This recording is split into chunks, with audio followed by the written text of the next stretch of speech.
Student, good morning. जय श्री राम। आज की तारीख है 23 सितंबर 2023।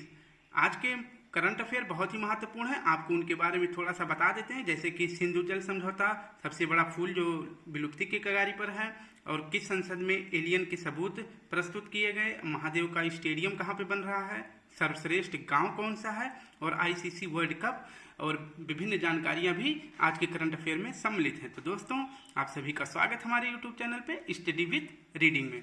तो चलिए शुरू करते हैं आज के अपने पहले करंट अफेयर, जिसका जो इस प्रकार है। हाल ही में सिंधु जल संधि के संबंध में अस्थायी मध्यस्थता अदालत की बैठक कहाँ हुई? सिंधु जल संधि के संबंध में अस्थायी मध्यस्थता अदालत की बैठक कहाँ हुई है? तो इसका सही जवाब हो जाएगा वियना में। कहाँ पे बैठक हुई है सिंधु जल समझौता के बारे में?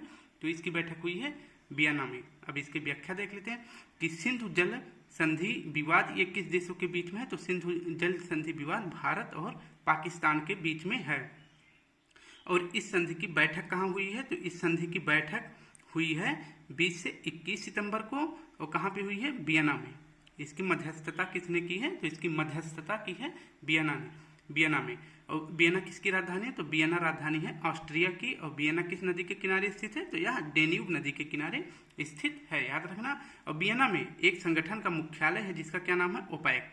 ओपेक पेट्रोलियम ऑर्गेनाइजेशन कंट्री वाला, इसका मुख्यालय है वियना में। अब देखते हैं कि सिंधु जल संधि विवाद ये कब से शुरू हुआ था। तो इस सिंधु जल संधि विवाद जो है 1960 में इसकी जो है मध्यस्थता की थी विश्व बैंक ने, वर्ल्ड बैंक, जिसका मुख्यालय कहाँ पे है?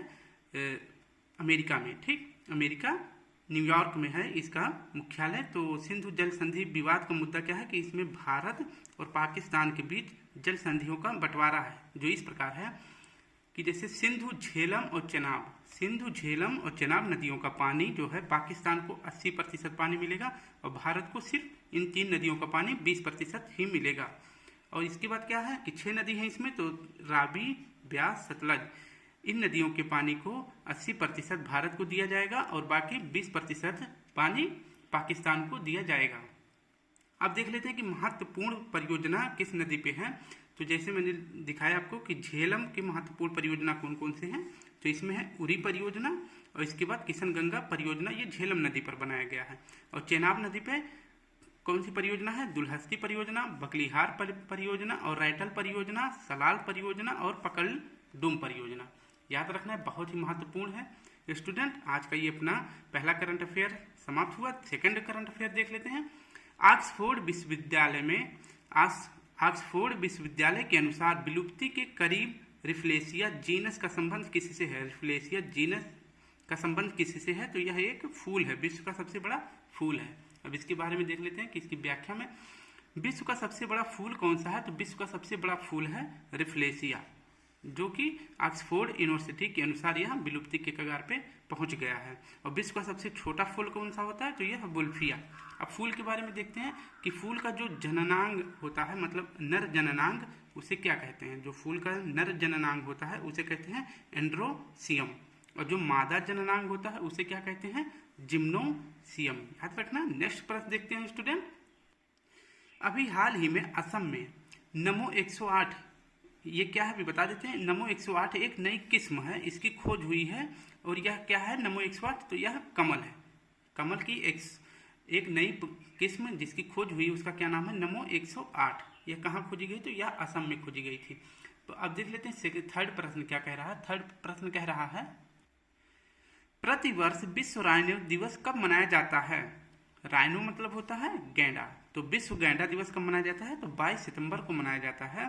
और सबसे महत्वपूर्ण अंग क्या होता है जिसके कारण गैंडे को मार दिया जाता है? तो इसका सबसे महत्वपूर्ण अंग होता है सींग, है ना। और फर्स्ट बार जब इसका संरक्षण किया गया था, तो कब किया गया था? तो पहली बार इसका संरक्षण के लिए 2010 में WWF यानी वर्ल्ड वाइल्ड लाइफ फंड ने इसकी शुरुआत करी थी कि गैंडों का संरक्षण किया जाएगा। वह तारीख कौन सी थी? तो 22 सितंबर को यह घोषित किया गया। और वर्ल्ड बैंक मतलब WWF का मुख्यालय कहाँ है? तो यह ग्लैंड स्विट्जरलैंड में है। और इसकी स्थापना कब हुई थी? तो 1961 में। याद रखना। और गैंडों की प्रजाति जो है 5 प्रकार की प्रजातियां गैंडों की पाई जाती हैं, जिनमें से एक सींग वाला गैंडा सिर्फ अपने भारत में पाया जाता है। याद रखना। और वर्ल्ड रोज डे ये भी है, ये किसी प्यार की निशानी के लिए नहीं है। ये भी मनाया जाता है कब? 22 सितंबर को, याद रखना। और कब, किसके लिए? तो जो कैंसर पीड़ित होते हैं उनके साथ मानवीय व्यवहारों के लिए वर्ल्ड रोज डे मनाया जाता है 22 सितंबर को। तो इस प्रकार से 2 दिवस एक दिन पे याद कर लेना, जैसे विश्व गैंडा दिवस और वर्ल्ड रोज डे। अब देखते हैं कि असम में एक सींग वाला गैंडा कौन सा है? काजीरंगा राष्ट्रीय उद्यान असम में है। यह एक सींग के लिए प्रसिद्ध है और गैंडों के संरक्षण के लिए एक बॉन्ड जारी किया है। किसने किया? तो विश्व बैंक। अभी मैंने बताया ना कि इसका मुख्यालय कहाँ पे? तो इसका मुख्यालय है न्यूयॉर्क में। और जो ये बॉन्ड जारी करा है उसका क्या नाम है? वन्यजीव संरक्षण बॉन्ड। यह गैंडों के लिए जारी किया गया है, उसके संरक्षण के लिए। तो इस प्रकार से अब हम अपने चौथे प्रश्न को देख लेते हैं करंट अफेयर का। वर्ष 2023 का नॉर्मन बोरलॉग फील्ड अवार्ड किसे प्रदान किया गया? नॉर्मन बोरलॉग फील्ड अवार्ड किसे दिया गया? तो ऑप्शन ए सही हो जाएगा, स्वाति नायक को। डॉक्टर स्वाति नायक, ये कहाँ की है? उड़ीसा की हैं। ये चावल के खेती के लिए बहुत ही महत्वपूर्ण खोज करी है, उसके लिए इन्हें यह पुरस्कार दिया गया है। नॉर्मन बोरलॉग पुरस्कार ये किससे संबंधित? या हरित क्रांति के जनक। ये नॉर्मन एक व्यक्ति थे, तो इन्हीं के नाम पे हरित क्रांति का जनक इन्हें माना जाता है। इसी पे नॉर्मन बोरलॉग फील्ड अवार्ड शुरू किया गया है, जो किसे दिया गया आपकी बार 2023 का? स्वाति नायक को। और यह पुरस्कार उन व्यक्तियों को, उन वैज्ञानिकों को दिया जाता है जिनकी उम्र 40 वर्ष से कम हो, और इसमें इनाम के तौर पे 10,000 पाउंड डॉलर दिया जाता है, 10,000 डॉलर दिया जाता है। और भारत में हरित क्रांति के जनक कौन है?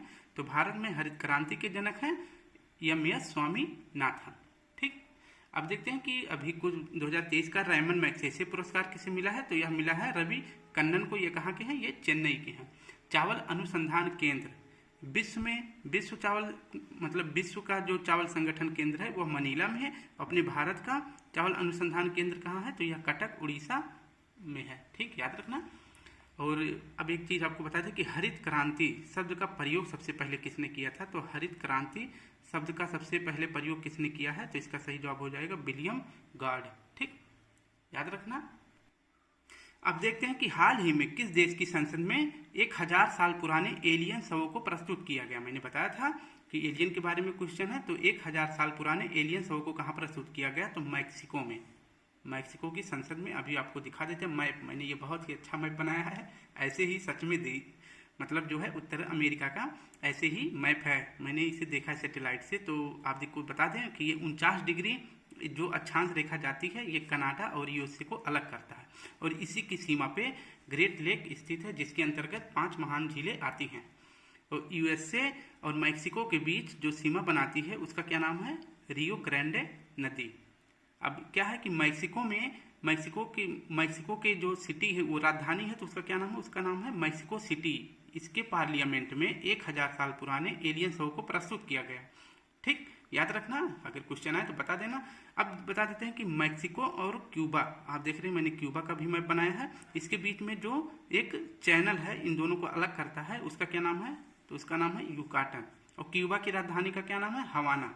अभी यहाँ पे जो है एक बैठक हुई है, क्या?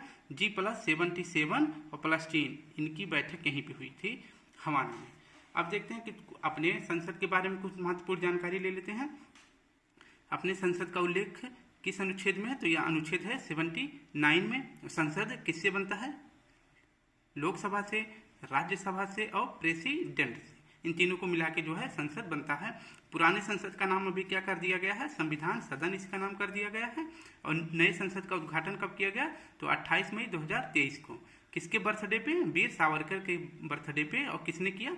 प्राइम मिनिस्टर मोदी जी ने। अब देखते हैं कि जापान की जो संसद है उसका क्या नाम है? उसका नाम है डायट। और नए संसद में पहला बिल पेश किया गया। ठीक, किस क्रम का था? तो ये 128वें संविधान संशोधन बिल है, जो नए संसद में पहली बार प्रस्तुत किया गया। और इस बिल में उल्लेख है किसका? महिला आरक्षण बिल का। प्रश्न 6 देख लेते हैं। पीएम मोदी यूपी के किस जिले में अंतर्राष्ट्रीय क्रिकेट स्टेडियम का शिलान्यास करेंगे? तो इसका सही जवाब हो जाएगा पीएम मोदी कहाँ करेंगे? वाराणसी में इंटरनेशनल क्रिकेट स्टेडियम का उद्घाटन करेंगे। ठीक, इसका शिलान्यास कब करेंगे? आज की तारीख को 23 सितंबर। पीएम मोदी का यह वाराणसी जो है संसदीय क्षेत्र है, याद रखना। पीएम मोदी का संसदीय क्षेत्र भी है वाराणसी। अब देखते हैं कि इसमें जो है स्टेडियम ऐसे बनेगा कि आपको दूर से देखने पर, या हम आपको अभी इसमें मतलब चित्र डाल देंगे, आप उसको देख लेना, ये महादेव की झलक प्रस्तुत करेगा। अब कुछ महत्वपूर्ण स्टेडियम जैसे कि हैं, इकाना स्टेडियम कहाँ है, तो इकाना स्टेडियम है लखनऊ में। और ग्रीन पार्क स्टेडियम कहाँ है, तो कानपुर में है। नरेंद्र मोदी स्टेडियम कहाँ है, अहमदाबाद, इसी का पहले क्या नाम था, मोटेरा स्टेडियम। और बिरसा मुंडा ये राउरकेला उड़ीसा में है, और यह किस प्रकार का स्टेडियम है, तो यह हॉकी का स्टेडियम है। ठीक, याद रखना। प्रश्न 7 है, हाल ही में भारत का सर्वश्रेष्ठ पर्यटन गांव के रूप में किसे चुना गया, तो इसका सही जवाब हो जाएगा किरीटेश्वरी। किरीटेश्वरी यह पर्यटन स्थल गांव कहाँ पे है, तो यह है पश्चिम बंगाल में। याद रखना। इंडिया का फर्स्ट विलेज एटलस कहाँ जारी किया गया, तो यह मायम में जारी किया गया है। मायम कहाँ है, तो यह गोवा में है। याद रखना, फर्स्ट विलेज एटलस गांव मायम है, जो कि गोवा में है। अब देख लेते हैं कि अगर पश्चिम बंगाल है तो उससे कुछ महत्वपूर्ण तथ्य देख लेते हैं कि बक्सर का युद्ध कब हुआ था, तो हुआ था 1764 में। अब इसमें कौन अंग्रेजों की तरफ से कौन थे, तो अंग्रेजों की तरफ से थे हेक्टर मुनरो। और इसके बाद भारत में जो राजा थे उनकी तरफ से कौन कौन युद्ध लड़ रहे थे, तो अवध से लड़ रहे थे शुजाउद्दौला, और मुगल से लड़ रहे थे शाह आलम द्वितीय, और जो बंगाल के नवाब थे उनका क्या नाम था, वो मीर कासिम थे। इन तीनों को अकेले ही लपेट दिया, इसका क्या नाम है, हेक्टर मुनरो। ठीक, याद रखना, ये अकेले इन तीनों को लपेट दिया। उसके बाद कौन सी संधि हो जाती है, तो उसकी संधि हो जाती है 1765 में इलाहाबाद की संधि होती है। जिसके बाद क्या होता है कि बंगाल में द्वैत शासन लागू कर दिया जाता है, और इस बंगाल के पहले गवर्नर बन जाते हैं क्लाइव। याद रखना, अकेले तीन को लपेट दिया, याद रख लेना। नेक्स्ट प्रश्न देख लेते हैं कि हाल ही में प्रमिला मलिक किस राज्य विधानसभा की पहली महिला अध्यक्ष चुनी गई। पहली महिला किस राज्य की विधानसभा अध्यक्ष चुनी गई हैं, तो इसका सही जवाब हो जाएगा उड़ीसा की। इसकी व्याख्या दे देते हैं आपको। प्रमिला मलिक जो है ये उड़ीसा विधानसभा की पहली महिला अध्यक्ष चुनी गई हैं, याद रखना। और ये किस पार्टी से हैं, तो ये पार्टी है इनका बीजू जनता दल। और बीजू जनता दल के सीएम कौन है, तो इसके सीएम है नवीन पटनायक। और ये प्रमिला मलिक जो है ये 6 बार एमएलए रह चुकी हैं। अब उड़ीसा आया है तो उसके बारे में और जानकारी आपको दे देते हैं कि उड़ीसा जो वर्तमान हमारी राष्ट्रपति द्रौपदी मुर्मू हैं, इनका जन्म मयूरभंज जिले में हुआ था। और ये पहली आदिवासी महिला है जो राज्यपाल भी बनाई गई थी। और पहली राज्यपाल ये कहाँ की बनी थी, तो पहली महिला राज्यपाल बनी है झारखंड की। और ये इस समय वर्तमान में भारत की राष्ट्रपति हैं। ये किसको हरा के बनी है, तो यशवंत सिन्हा को हरा के ये राष्ट्रपति बनी है। इन्हें किस देश का सर्वोच्च पुरस्कार मिला है, तो सूरीनाम का, जो कि दक्षिण अमेरिका का एक देश है, यहाँ का सर्वोच्च सम्मान मिला है। अब हम देख लेते हैं कि 9वां प्रश्न क्या कह रहा है कि कह रहा है कि ICC player of the month का खिताब 3 बार जीतने वाले पुरुष खिलाड़ी कौन है। आपको देख के बता देना चाहिए कि इनमें से कौन हो सकते हैं, PAT Cummins, Ben stock, Virat Kohli या बाबर आजम। तो इसका सही जवाब हो जाएगा बाबर आजम। ये किस देश का, तो ये पाकिस्तान का है। और ये जो है अधिकतर रन बनाया है उनके भूटान के खिलाफ, श्रीलंका के खिलाफ, अफगानिस्तान के खिलाफ, ऐसे मरियल टीम के खिलाफ ये बना के अपना स्कोर अच्छा कर लिया। इसी के हिसाब से इसे जो है ICC player of the month का पुरस्कार दिया गया है। तो ये ICC player of the month का खिताब जीतने वाले ये 3 बार जीत चुका है, और यह पहला खिलाड़ी बन गया है। ये मरियल पहला खिलाड़ी बन गया है, इसको याद रखना। अभी अपने भारत से ये जो है लड़ा था, इसको दौड़ा के मारे थे, और इसको मिल गया प्लेयर ऑफ द मंथ का खिताब। और फीमेल में कौन जीती है, तो फीमेल में जीती है अर्लिन कैली। ये कहाँ की है, ये आयरलैंड की है। ये आयरलैंड की क्रिकेटर हैं, याद रखना। अब आईसीसी के बारे में आपको कल तो बहुत अच्छे से महत्वपूर्ण मतलब एक्सप्लेन किए थे, आज कुछ महत्वपूर्ण तब भी बता दे रहे हैं कि जैसे ये आईसीसी वर्ल्ड कप जो 23वें क्रम को मतलब 2023 में आयोजन किया जा रहा है, तो इसका कौन सा क्रम है, तो इसका है 13वां क्रम। इसका आयोजन कहाँ किया जा रहा है, भारत में किया जा रहा है। इसका शुभंकर क्या है, क्रिकेटोकर्स है। इसके ब्रांड एम्बेसडर कौन बनाए हैं, शाहरुख खान। और एंथम सॉन्ग कौन सा है, तो इसका एंथम सॉन्ग है दिल जश्न बोले। और यह सॉन्ग किसने गाया, तो प्रीतम गाया है। आईसीसी वर्ल्ड कप भारत 2 बार जीत चुका है। एक बार जीता है 1983 में कपिल देव की कप्तानी में, और दूसरी बार जीता है 2011 में महेंद्र सिंह धोनी की कप्तानी में, याद रखना। आज के अपने लास्ट प्रश्न को देख लेते हैं। 19वें हांगजो एशियाई खेलों के उद्घाटन समारोह में भारतीय ध्वजवाहक कौन होंगे, तो इनमें से ऑप्शन है, इसका सही जवाब हो जाएगा ऑप्शन ए और बी। एक्सप्लेनेशन दे देते हैं पहले। एशियन गेम्स 2023 यह किस क्रम का है? तो यह 19वें क्रम का है। इसका आयोजन कहाँ हो रहा है? हांगजो, चीन में। ठीक, इसका उद्घाटन जो है इसके ध्वजवाहक कौन है? आज ही इसका ध्वजवाहक किया जाएगा। किसके द्वारा? भारत के।